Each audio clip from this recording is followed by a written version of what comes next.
Welcome to the Tiaras, Tears and Triumphs show, a safe place for women to heal and grow, where we discover our value, share our tears as we go through the hard times, and rise up as we become empowered to meet our challenges head on. Today's episode is a cautionary tale. And to begin with, I would just like to caution listeners that there will be things in this episode, in the retelling of a story, which is very graphic, which may trigger you. If you are feeling triggered at any point in this interview, please stop listening. I'm very grateful to James Brunson, my guest today, for coming on and retelling a story about his experience with a jealous ex-partner. Just a caution, if you feel unsafe at any time, please stop listening. You can come back anytime you are in a safe place to listen to the rest of the podcast. Your safety is the most important thing to consider. Today's episode is proudly brought to you by the How to Increase Your Self-Worth to Increase Your Net Worth online workshop.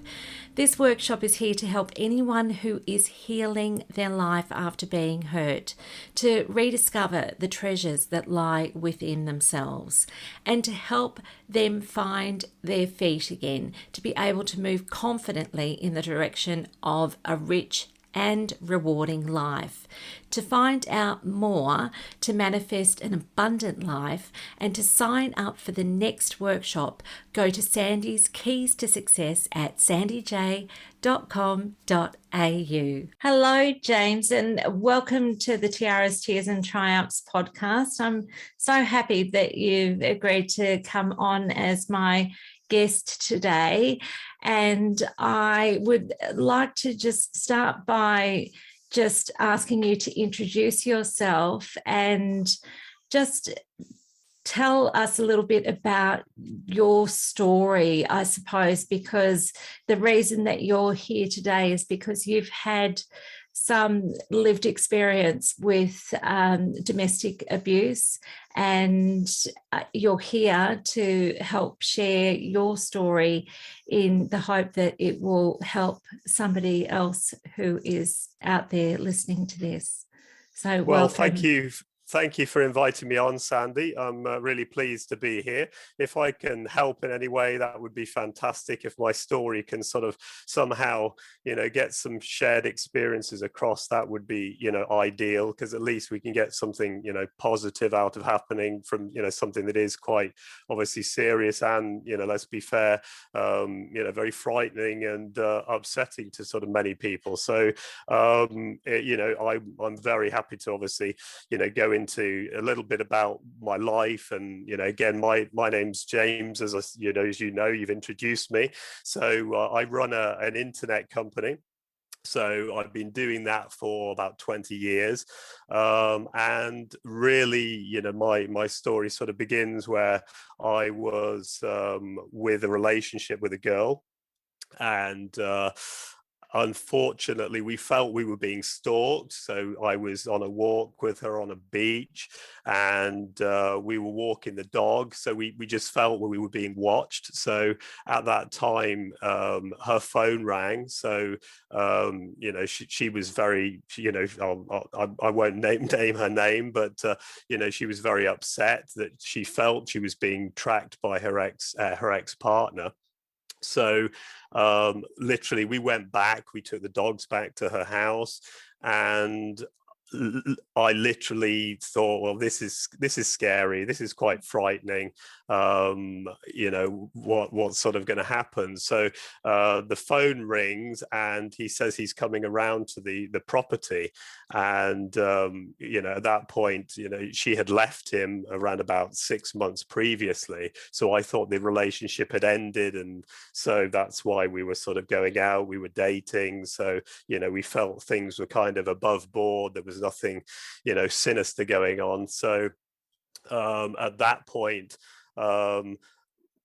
we were quite frightened. Obviously someone was watching us, and so she said, go into the back, go into the go into the garden, and let's just see what happens. He's coming over.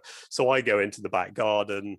I answer some emails and stuff. It's a lovely sunny day, and unfortunately she does invite him in, and after probably around about 20 minutes, she makes a very strange decision and invites me back into the house and says, meet him, he's fine with everything, there's no problem, he wants to see you, he wants to move on with his life. So to cut a long story short, literally we meet up. It's very awkward. I have an argument with her that night and say, look, why did you sort of invite him into the house? This is very odd. He was very angry. I could see that. So he then leaves, and so we go to bed. And around about 4 o'clock in the morning, we sort of hear the back door sort of break open, and sort of we hear rustling sounds, and I hear the steps, hear his footsteps coming up the stairs. And it's a very small little in England here. I think it's a little bit different than it is in Australia, but we have terraced houses here. They're quite small, so there's literally only one way in and one way out. So he comes in, and the door is kicked open. I'm absolutely fast asleep. It's 4 o'clock in the morning. The moon is shining, and all I see is the glinting of this 6-inch blade, basically a massive, very large bread knife, very thick. And it is true. All you do is you focus on that bread knife, and everything else literally pales into significance. So I was just watching this bread knife all the time, and I don't want to upset your listeners, but it's kind of a bit like a film. It was he wanted to make us suffer, and so he sat down on the bed and said, oh, look at you two lovebirds together. I'm going to make you sort of pay for this, and let's try the blunt end first. So at that point, I knew things were going to be, quite terrifying for us both. And without me wanting to sort of, put your listeners into too much detail, he put us through an ordeal of a lot of, torch stabbing, Dana in the arm, and he stabbed me as well. He then stabbed me in the leg. We tried to plead with him, and we said, look, leave now, it's all fine, we're not going to tell the police. It's funny, I'm sure a lot of your listeners would do the same. You literally, at that point, you're pleading with your life. You have flashbacks of, I was thinking at the time of my parents being near the coffin, and the coffin going down. It's very funny when something like this happens. Not funny, but it's how your brain does operate. I just saw my coffin being lowered and my family next to me. I knew there was no way out. I was against a wall. There was no way past him. And literally your whole heart does sink into your stomach. So it is pure terror. There's no doubt. And so that's really absolutely terrifying. So literally I was just thinking, like I'm sure many people in that situation do, you're thinking, right, when is my chance? Can I possibly survive this? How much blood am I going to lose? How many more stabs to my legs can I take?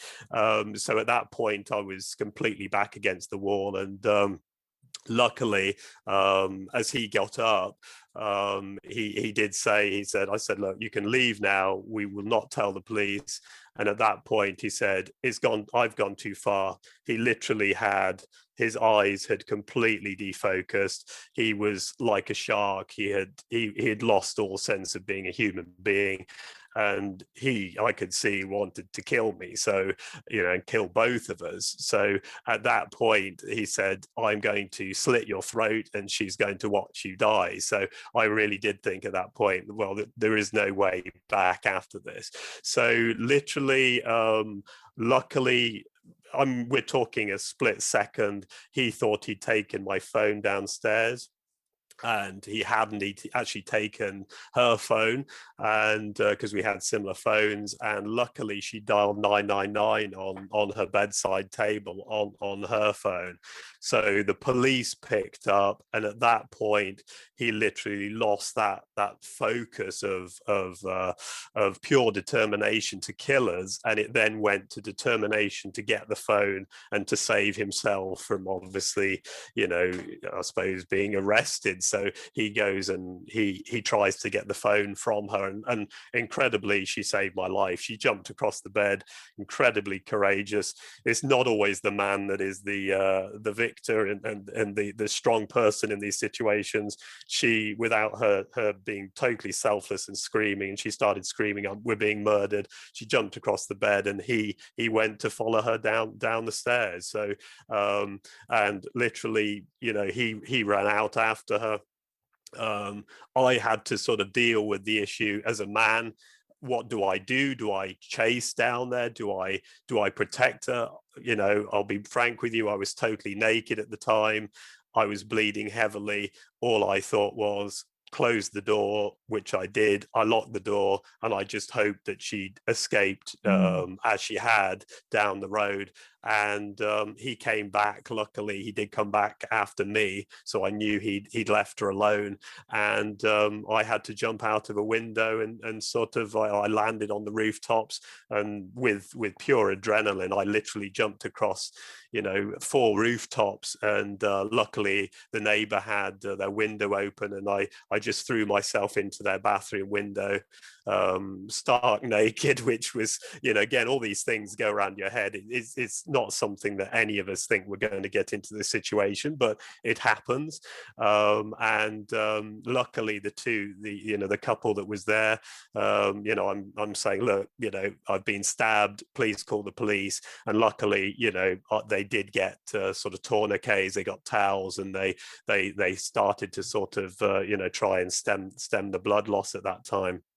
So that was kind of really the story. I hope I haven't gone, Sandy, too much, but it is the story. So I felt it, is worth telling you the whole story. I think it's good that you have been really transparent. And what I will do is I will put a caution at the beginning of this episode to just let people know that they may be triggered by some of the things in the retelling of your story. Yes, I agree.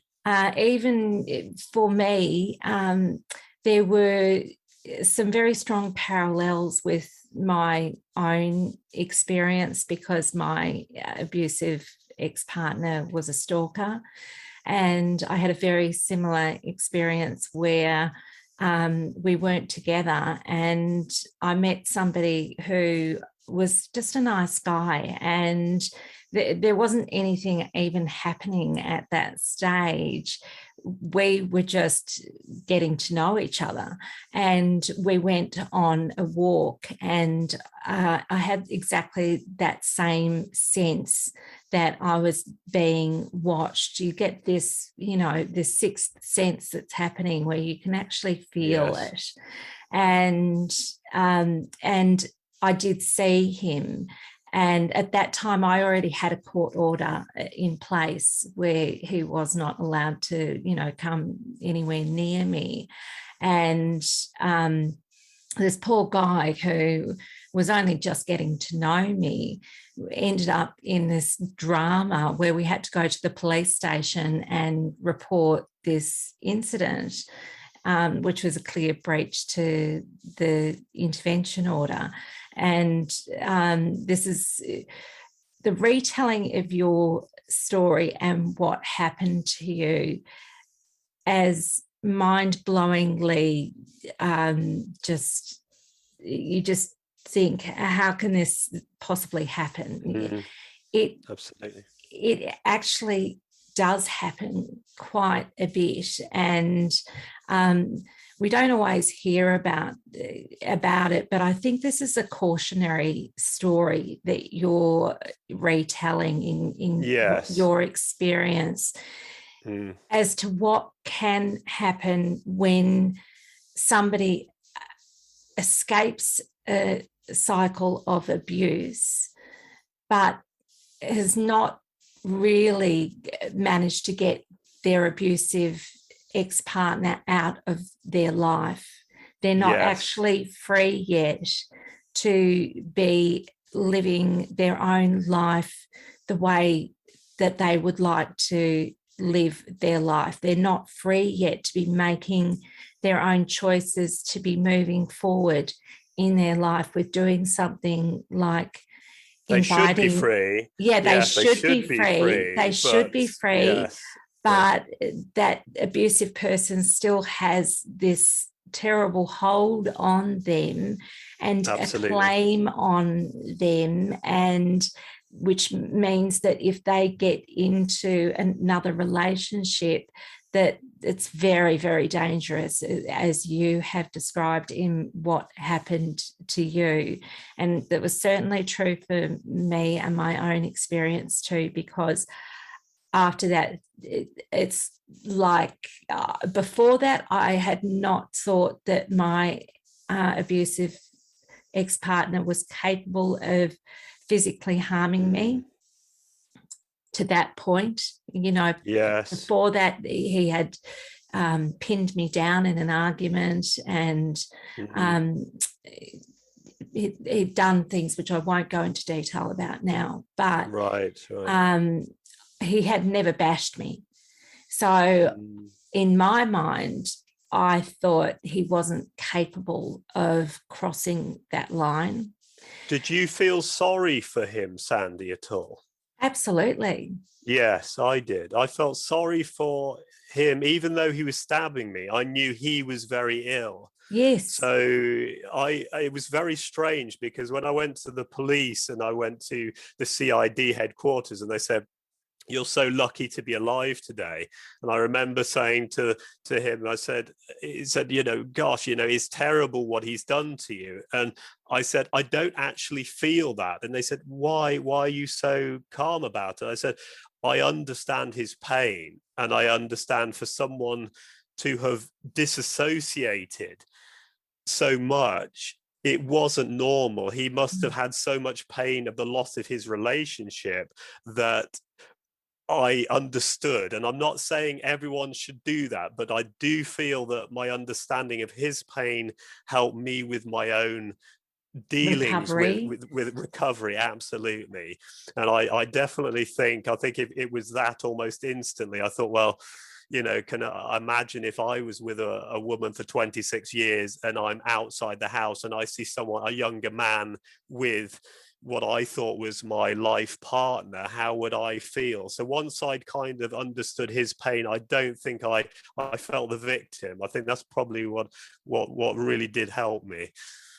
Yeah, well, let's talk about that, what happened on the other side of it, what your recovery looked like, because what you went through could have really damaged you with long-term PTSD.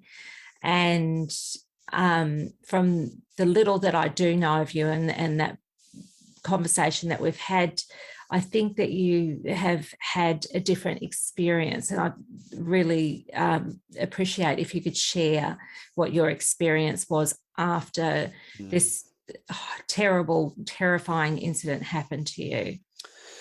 Well, while I was in the ambulance, we were, there was actually quite a bit more to that story. It didn't end as well as I'd kind of finished previously. I was very agitated. I was bleeding heavily, and I was on the stairs of this neighbor's house. They'd bandaged my legs, and I was in a pool of blood. And at that point, because I had lost quite a bit of blood, I started, I'm getting very graphic here, but you start retching. You literally, you've done this fight or flight. You've jumped across some rooftops. You've thrown yourself into a window. You've been bleeding heavily in both of your legs, and I was cut on my arm as well. I had defensive wounds where I'd tried to cut my watch off and stuff like that. So at that point, I literally just sat in a ball and I started retching on their stairs. So he the neighbor had opened the door, and he started looking out, at which point obviously I've just been fighting for my life. I didn't want him opening that door because I felt my attacker was going to come through that door again and finish me off. So I used some choice words. I think we all know, in Australia, I think you still have the same sort of words at beginning with F, and I said, F, shut that door. He's out there, and he's going to kill me.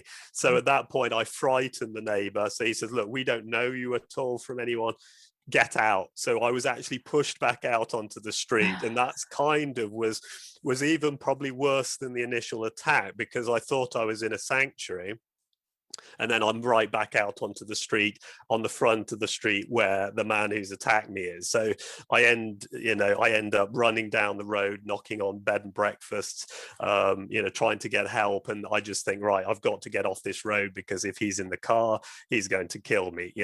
I've got nothing to defend myself. So luckily I managed to wave a car down, and it was an off-duty, it was an army, I think it was an army sergeant actually was there, and he had a belt. He'd done first aid, and it is kind of ludicrously funny in some ways when people are. I'm sure other people will tell you this as well. As much as you're fighting for your life, you get the strange human intricacies as well. So he says, "Are you joking to me?" He says, "Are you kidding? Are you having me on?" So I'm there with both of my legs sort of stabbed, and I'm going, "No, I'm not joking. This isn't a joke. I am, bleeding to death. I need some assistance." So those things are strange, and you have to you're comprehending these as they're coming, these things. So luckily I get the belt, and he puts a belt around both of my legs, and then at that point I feel that I've got a chance to survive. So he flags down a car. We go to the we managed to get an ambulance, which is called, and luckily when we arrive at the hospital, I see that there's a second ambulance, and Dana is there, and she's also in the hospital. So at that point I am relieved. So it goes from what's happening to her, has she been stabbed? I have no idea what's happened to her before we sort of meet up in the hospital, and at this point I know that we both are okay. So now your brain naturally moves on. It now, it tries to assimilate and understand what has just happened to you. So after I had the stitches, and there's a lot of blood and everything in the accident emergency, I had police escort as well. Armed police came out, and they came outside the building because they thought he was possibly going to come and try and finish the job off. Once I was in there, I felt I was safe, and that's when this sort of healing began. And then after that, I obviously went to CID, had the interview, and at that point I could try and put down everything I could to try and at the best I could do is now try and get some justice for what happened. So making sure that I got the statement correctly, making sure that everything was in place to try and hopefully prosecute him for what he had done.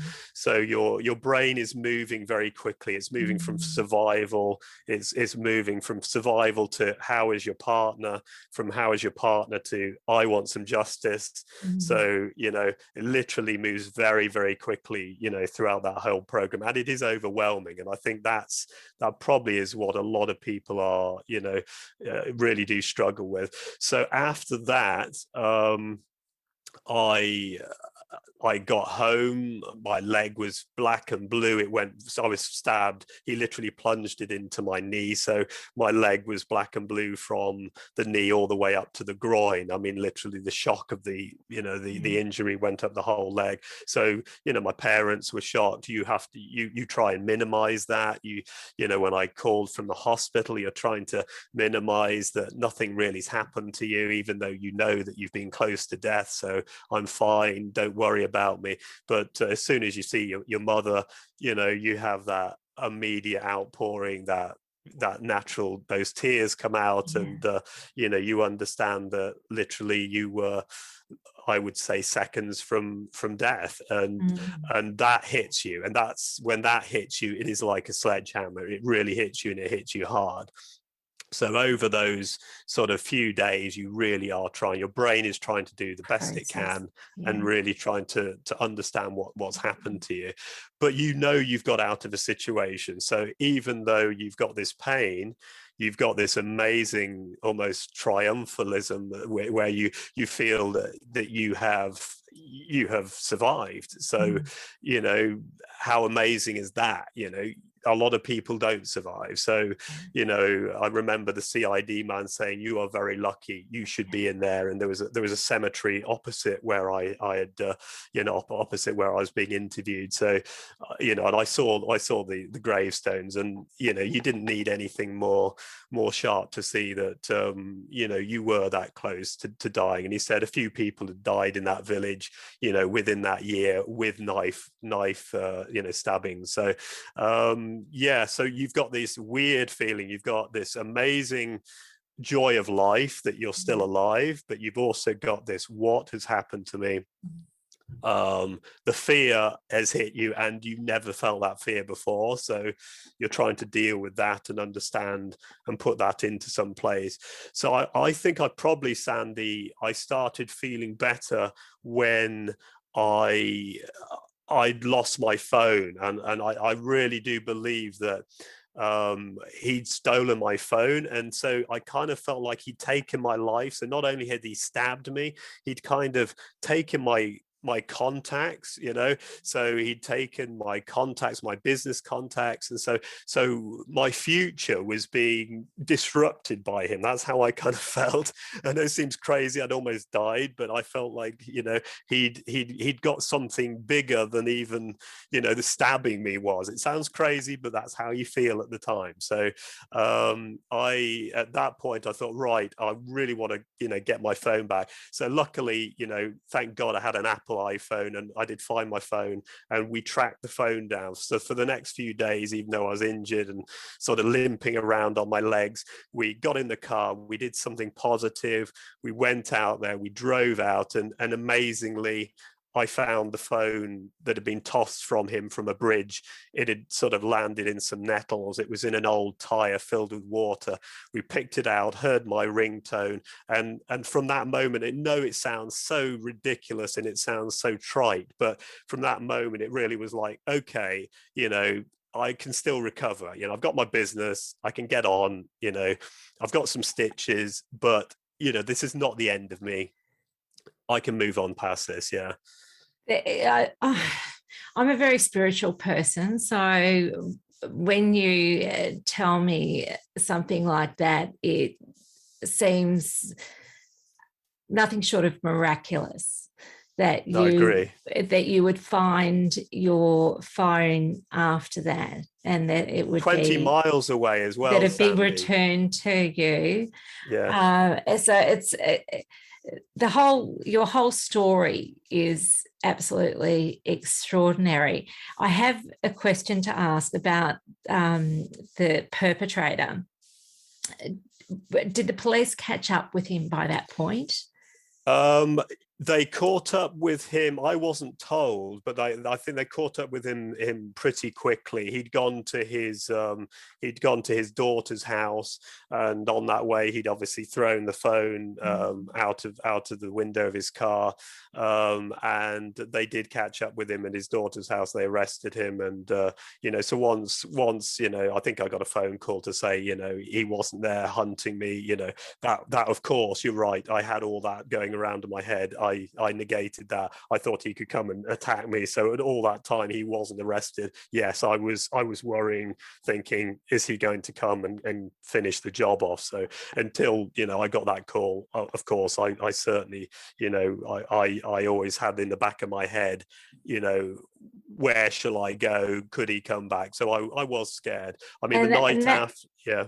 I was just going to say that's a very real concern for victims, and quite often it takes a long time for justice to catch up to give victims the protection that they need. Victims can be left very vulnerable after they've gone through something, because justice has not managed to catch up with the perpetrator yet and hold them accountable for the things that they've done. So this is one of those layers, I think, that goes on to victims where if it's not dealt with quickly and they're left feeling open and vulnerable, which can be the case in less severe cases than your own, where a victim is just left in a state of perpetual fear. Yes, I can understand that. I really can. I mean, I was even thinking after, when I was actually in the ambulance, thinking, actually, how am I going to deal with this, knowing that this man has tried to do this to me? And even if he goes inside for a few years, what's to stop him when he comes out wanting to finish the job? I thought, maybe, I'm always going to be marked as is going to be his intention, his victim, basically. So I quickly dispelled that, and I thought, well, am I going to live my life in fear? And I know I'm saying this as a man, and I know women don't think this way, but actually I thought I would love to see him next time, and next time I'll be prepared. So I know this was more of a man thing. I actually changed that role reversal. Instead of being hiding, I wanted a chance to confront my attacker. So for me, as a man, I understand, as a female, that is going to be very difficult to do. But as a man, I felt like, actually, I would like that to happen. But so once I'd changed the role reversals and I became the alpha male again, I suppose, he no longer, I didn't care about him leaving and, possibly trying to attack me again. I'd taken control over my own, destiny in some respects. I think you've hit the nail on the head when it really is something that's sort of symbolic of redressing the balance of power. Yes. And my experience with that is slightly different. And the way that I started to redress the imbalance of power was by involving the authorities and holding my perpetrator, my ex-partner, accountable for the things that he was doing. Before I took that step, I was just an easy target. And it didn't stop me from being a target to get the authorities involved. But what it did do is it just made, there were times where, he would approach the place that I was living in and I would pick up the phone and he knew that I was calling the police and he'd turn around and hightail out of there. So anytime that he saw that I was gaining any evidence to hold him accountable, he'd leave. So if he could get away with anything without where he was under the radar, that's what he'd continue to do. But if there was any time where he could see that I was being proactive and taking some action, then he'd hightail out of there and give me some respite from the things that were happening. So I think, Sandy, you've had a more emotionally traumatizing event in many ways than I did, because you're dealing with the mental games. I didn't have to deal with those. Yeah. So I literally was attacked by someone I didn't know very well. You were attacked by someone you did know well, and that, I would say, is a lot harder. I would say you certainly will have gone through a lot, I say, emotional roller coaster than I did, because I was attacked. I had to deal with that attack, and I was able to move on. I was robust to move on. I think in your own relationship, I think especially when you've given you've given yourself to someone, and you're in that sort of trust, and you've shared trust with each other, and I think that person betrays that trust. Now that is a different level altogether, and I think, you know, it would be unfair for me to sort of say that my experiences were similar to how women have been abused in their own relationships. I think, you know, I've been attacked, yes, but I don't think it's the traumatic, emotional abuse and wearing down of someone Yes. that being stalked really, you know, does obviously, you know, instill in someone the fear, and that is completely different level. Would you agree there, Sandy? Absolutely. Yeah, absolutely. It's that coercive control, the psychological manipulation that goes on, the gaslighting, Yes, all of those things which really undermining, I taking was your going to use that control, making exact it. word, which undermine you and your judgment, calling you crazy, you know, yeah. it's your fault. It's exactly. And I think that for me to deal with that, it would frustrate me a lot more. So you know, I my heart goes out obviously to you. It really does, genuinely. I send you a big hug. I mean it, a big proper James hug on this, and Thanks, obviously James. all the other women out there that have to deal with you know, emotional abuse. It is we don't understand everyone's pain. It's all completely different, and everyone's experiences are different. So, but yes, I think being stalked is probably, and being undermined in your relationship, and being abused in a relationship is probably one of the hardest things to get over. And I mean, that is tough, and I don't try and share that level with you at all. I'm getting close to, I think, 7 years on, Right. and I've done so much healing in that time. But if you would have spoken to me 7 years ago, I'd be unrecognizable to you, because I was just devastated. I was in such a traumatized state at that time. I was completely defensive. My nervous system was absolutely shot. There's a lot of healing that has needed to happen, and time has been. Have you changed as a person?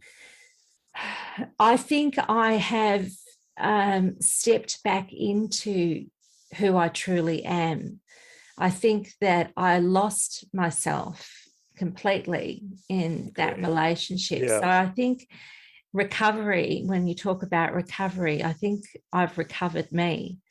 And I think that that's what happens with women in abusive relationships, is when they get onto that recovery path, they have a chance of recovering themselves again, because you do lose yourself in that abusive situation.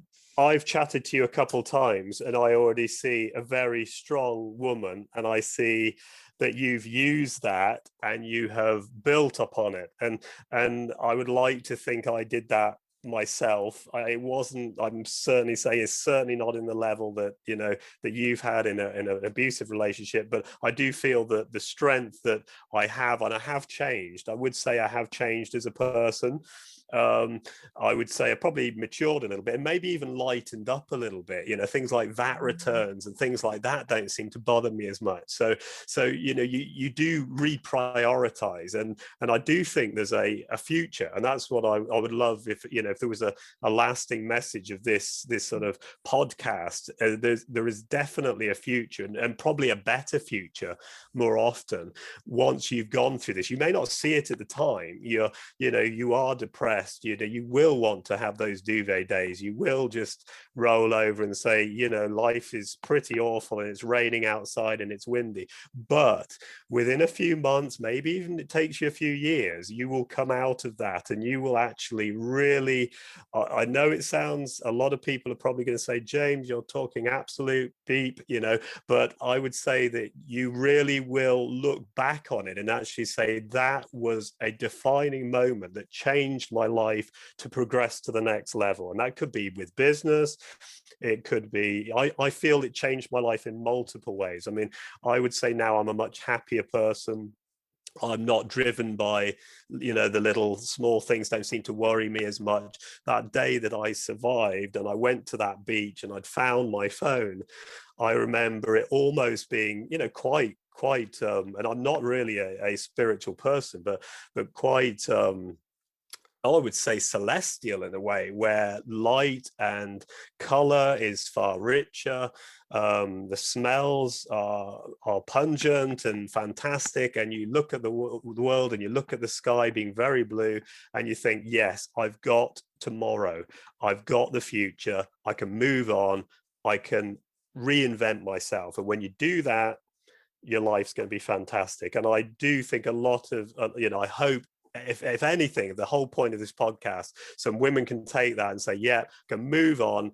Let's go and grab life by the, can we say balls here or not? Are we allowed to? Yeah, grab life by the balls. I've just said it. You'll have to edit that out there, Sandy. No, I'll leave it in. Oh, excellent. Fantastic. That's good. I was going to say, I was just thinking two words in what you were talking about. One is alive and the other is awake. And I think that there's an opportunity in going through this and coming out the other side of it, is that when you asked if I'd changed, I think I can reflect that for many times, or a big part of my life, I could say that I was a victim of circumstance. So I guess that means that I was not designing my own life. I was not creating the life that I wanted. I was going with everybody else's flow. And I think that these sorts of things allow us the opportunity to wake up and absolutely see that we actually have the ability to take our life in another direction, that we have choices. And the other thing I really loved that you said is it helped you to lighten up. And because you can take life really seriously, but at the end of the day, we're just sort of weighing ourselves down by holding on to the seriousness of everything. And I know learning to laugh again is going to be brilliant. Really controversial, and people will say, and I would, if I heard someone like me saying this, I'd say, what a load of American claptrap. Okay, but I promise you, it's true. I now feel very thankful. I know this sounds very controversial. I'm very thankful that event happened to me. I feel I would not be half the man I am today without that trial. And I was lucky I survived. And I'm not trying to minimize it. There's going to be people that don't survive those attacks. But if you can survive that attack, you literally can go on, you can reform yourself, you can change your life, you can re-energize yourself, but you just have to want to leave that victim in the past where it belongs. The past is over. The future is yet to come, but the present is all we have. So if you can live in the present, you really will get yourself through these times. But it's not going to be easy. But that's everything that's worth fighting for comes with a little bit of effort. So really stick in there and keep pushing. Always keep pushing, and you will find that happiness. I know. I'm very, very sure.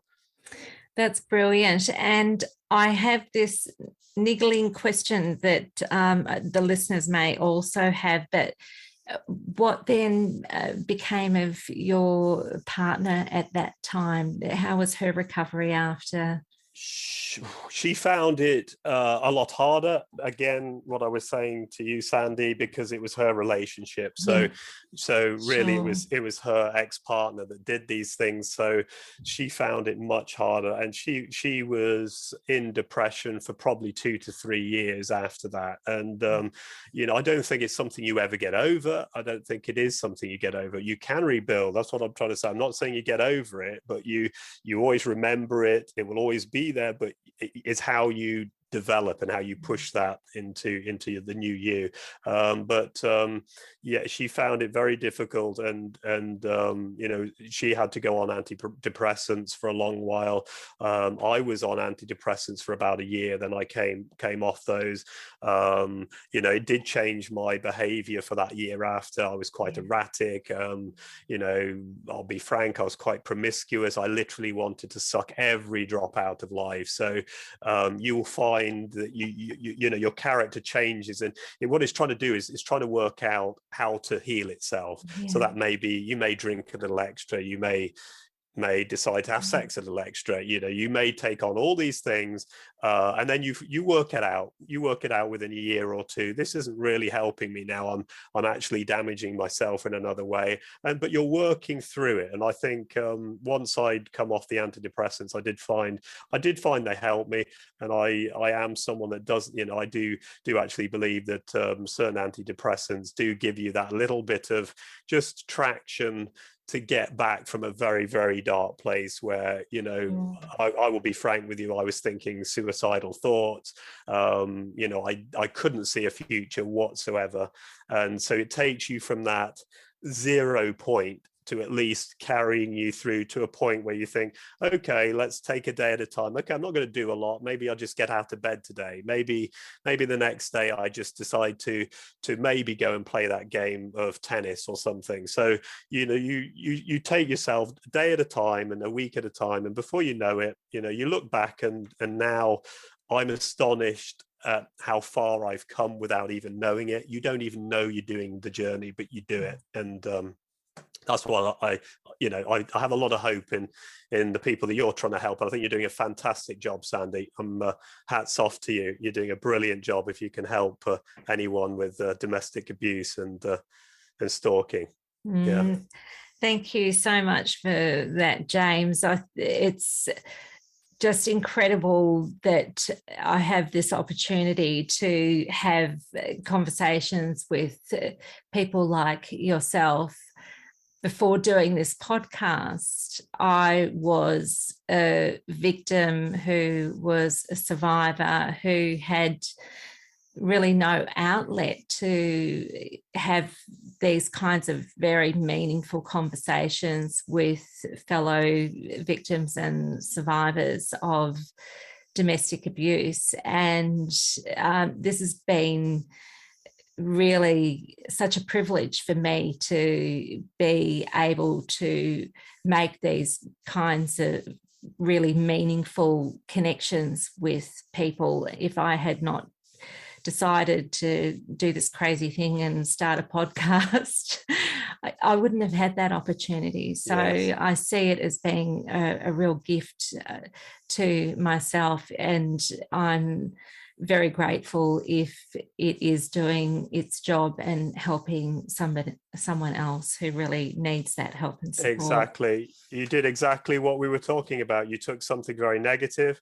and you're now helping hopefully thousands of people from that experience. And if that's all we can do as humans, with our pathetic little lives we have on Earth for a span of around about 70 years, well, so be it. That's pretty good, isn't it? You should be absolutely. Positive, really happy with that. Yeah, excellent. Yeah, absolutely. Fantastic. So normally I would ask a question, which if I ask you, I'll be really interested to know. Fire away, anything. I'm honestly, there's nothing out of bounds with me. I'm such an exhibitionist, you can tell. I'm not backward at coming forward, am I? All right. So, because this podcast is called Tiaras, Tears, and Triumphs, what does this title mean to you? Oh, what does it mean to me? Luckily for me, as a bisexual, I can take it two ways, can't I? You know, I mean, so what I sort of I remembered that documentary with Elton John actually, and that brought that to mind. But other than that, I just think, yeah, it's good. It's what it is. I'm a man, but if I can, this is cross gender, so obviously something like this, I know I don't have those experiences with the relationship, and I think those issues are going to be far deeper in many women than I've experienced. But I think the shared experience of overcoming someone attacking you, I think is shared, and it crosses genders. It doesn't matter whether you're a man or a woman. That same fear, is in all of us, and it's how we overcome that fear, and we move on, and we literally reshape what has been very negative, and we reshape that into something really positive to move on with. Yeah, that's all I think about. But I love your title. I think it's fantastic. That's the short answer. Thanks so much, James. I just want to say a big thank you for coming onto the podcast and for being yourself and sharing your story. Thank you. Fantastic. Thank you very much there, Sandy. I've enjoyed it. Before I go, I just want to leave you with the top tips for today's episode, which there were many. I know that it was a difficult episode to listen to in terms of the terrible ordeal that James went through and that his partner at that time went through as well. If you managed to listen to the whole episode, you would have seen that there was a lot of light on the other side of that incident for James in his life. He certainly had his struggles as he tried to piece his life back together and make sense of things after what he went through, but he has shown how this experience has actually made him a better person, a better version of himself, if you like. I'm very, very grateful to James for coming onto the podcast to have this conversation with me and talk so openly about such a life-changing experience. So yeah, I'm very, very grateful to him. But anyway, there were quite a few takeaways from this episode, and some of those takeaways are cautionary, and I'll just run through those now. Number one, when a victim breaks free from a cycle of abuse, they do not know yet if they have broken free to a point where they can go about living their life without worrying about further incidents. Time will tell. Number two, the time that victims break free from an abusive relationship and for the foreseeable future can often be the most dangerous time. And it is important to understand just how important it is to be linked to the right sort of support services at this time in the event that things escalate. So number three, the support services that a victim should be aware of and have an easy access contact list for are things like emergency service number, so whatever that is for you in your country. Also a number for a domestic abuse refuge service in case you need to go into hiding, and a number for any free domestic abuse counselling service that's in your country. These are your top priorities to help you to stay safe and get connected to the right support services to assist you. The reason I've put that counselling number in there is because not only can those counsellors help you to just unpack some of what is happening in your life, but they actually are trained to know particular services that might assist you with your situation. So they're a great point of contact if you don't know where else to turn. Okay, number four, many abusive partners are also jealous, and that is why they will often have an attitude of, if they can't have you, then no one else can. This is what makes new relationships some of the most dangerous times for victims of abuse. So this is a time where victims need to really be on alert, on high alert, to see whether there are signs of their ex-partner coming back up and wanting to confront them about this new relationship. It's a very, very dangerous time. All right, number 5, you never know how you are going to react in a crisis, like that of what James experienced, where a jealous partner turns up and becomes abusive to both yourself and your new partner. If you are in a new relationship, this is why it is so important to have a safety plan in place so that you have something to fall back on if you freeze in that moment. So as James illustrated, you never know how you're going to respond in these situations. So that's why it's really good to have a plan of escape and know your steps if you ever get in a situation where you need to use that. Okay, number 6, even if you are not in a new relationship and your ex-partner who is abusive thinks that you are seeing someone else, this can be equally as dangerous as if you are in a new relationship. So again, any signs that your ex-partner might be showing, signs of jealousy and accusing you of seeing somebody or being in a relationship with somebody, these are also times to be really super vigilant and be on your guard. Okay, number 7.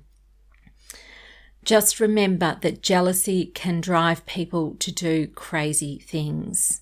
Number 8, this cautionary tale emphasizes why it is so important never to let an abusive ex-partner back into your personal space, and why it is so important to create safe, non-negotiable boundaries like a personal protection court order. You have a right, an absolute right, to feel safe and be safe in your own home. Number 9, there is a gap in time between when an incident happens and the time the authorities catch up with the perpetrators a lot of the time. This is the time to be on high alert, especially if you are back home, which is a familiar place to the perpetrator. Number 10, and then there is also a time of uncertainty after a perpetrator has served time, where a victim is in a state of fear, not knowing whether the perpetrator may come after them again. So again, be on your guard and make sure that you've got your safety plan and that you are doing all the right things to help you stay safe when you are either in your home or out and about in the community. All right, number 11, when you break free from a cycle of abuse and you really invest yourself in your recovery, you can recover a wiser version of the person you lost, which is yourself, in the relationship. So you can actually grow tremendously from the experiences that you've been through. And that is the light at the end of the tunnel. That's the thing that you can take away, because you'll have lots of rich life lessons that you will have learned from that experience, and it will help to really bring into laser focus the things that are priorities in your life. And that really is, I'll continue on with this point to the next point, which is very similar in saying that James illustrated how adversity can help you go to the next level in your life and help you get more focused on what's truly important and allow you to let go of the unimportant stuff. Okay, so the last point, on the other side of adversity lies the opportunity to live a life that is aligned with the things that are most important to you. So those last 3 points really, really come together as being very much the same, but I don't think that it can be said enough, because this is the light at the end of your tunnel, and this is a great reason to engage with your recovery. And some of that recovery is not going to be easy, and some of that recovery you won't want to engage in. But when you do, you keep moving your life back into the light again. So I encourage you to, if you are in an abusive relationship, please reach out and get support. Please do not go through the things that you're going through on your own. If you are being abused, then you need to get support to help you with your situation. There are many supports out there, and I am certainly happy to help you and talk to you about what's going on and help to point you in the right direction if those places that I have directed you to, if you're not sure about that, okay? Because your safety, and I will say it over and over again, your safety is the most important thing to consider. Everything else is figure outable, okay? And you can and you will figure things out, but you must please make sure that you take care of your safety. And on that note, I'm going to love you and leave you, and I'll see you back here for another episode next week. We all go through dark times. When we do, we often feel alone. This is a safe space for you to come and look for some light. I'm a survivor of an abusive relationship, and for a long time I had no voice because I was too scared to speak up and speak out about what was happening to me. I couldn't see a light at the end of the tunnel, but when I turned a corner in my life, the light started filtering through, and I left my old life behind. I am here now to help other women feel seen, heard, and valued. I'm reaching out with my light, shining on you to help you find your way out of the darkness. I hope you enjoyed today's episode. A note of encouragement: if you are struggling with your mental health, please reach out for support with some form of counselling. If you don't know where to start to find a counsellor, a good place to start is to talk with your doctor. There are also many online counselling supports available. And a word of advice: if the counsellor is not a good fit for you, try another. And if you need to, try another until you have one that is the right fit for you. Tune in again for the Tiaras, Tears and Triumphs podcast, helping women who have been hurt to heal and grow, hosted by me, Sandy J. This program provides a safe place to work on inner peace and a strong mindset, spells out how to spot the red flags, advises on ways to stay safe and work on effective safety planning, gives tips on how to look after you when things are tough, teaches empowerment strategies, acknowledges life's challenges and explores ways to meet these challenges head on, to go from surviving to rising to striving and finally to thriving. The show includes interviews with other survivors who have come out the other side, who share their stories and insights, as well as interviews with therapists and people working in support roles. I am a survivor, and I use my experience and skills to help other women like me. Please listen and be uplifted to rise in this safe space where dignity, kindness, and compassion are treasured. And don't forget, if you need some support, I am here for you. I don't want any woman to suffer alone in silence. I don't want any woman to feel oppressed and feel that there is no way out. I want you to know that you can turn a corner. I am a life change facilitator. I help women regain control over their lives. You can find me at sandyj.com.au. Hey now, can you just pause a moment before you go? Because I need you to share your light and leave a review. Can you just take a quick minute to leave a review in iTunes to let other women know this is a show they can trust? It would mean the world to me if you could help shine a light for someone who can't see the light at the end of their tunnel. I need you to do this for someone else who needs some support and encouragement. If you like this show, please subscribe and you will automatically be updated with future episodes when they are released. And please share this podcast with anyone you know who it might help. Thank you so much for tuning in today. Sending you lots of love and light, and above all else, wishing you well. You are brilliant. Keep shining.